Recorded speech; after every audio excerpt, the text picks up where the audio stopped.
right, well, for this next tutorial, I'm going to show you how to add a blog post, include images and text, then preview, and how to make any changes. So the first thing you want to do is head over to your navigation panel on the left-hand side. You could either go to all posts, which will list whatever blog posts that you have in your library, or you can go directly to add new, which will bring you up to a page where you can start on the actual blog post. So you include your title, and here is where you can either begin with an image that you can include from your folder. You can make the image round around the edges, or you can just make it square. Now, if you want to add your copy, your text, go in there and you can include paragraphs. Now, let me just copy and paste whatever, and you can see I've included 15 paragraphs onto this blog post.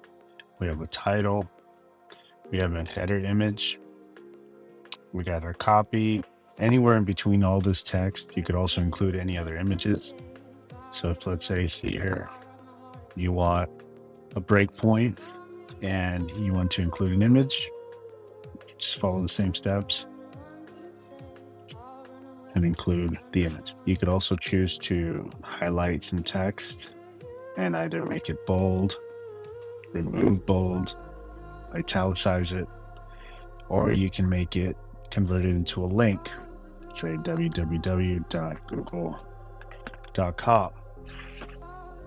So now everything here on this link, it's highlighted in blue, underlined. You'll see that it's now a direct link to google.com, which is where we pointed it to.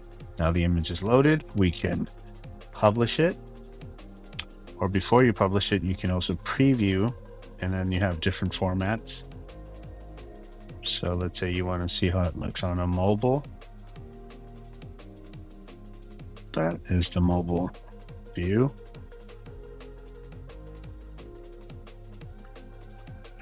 And now this is the web view.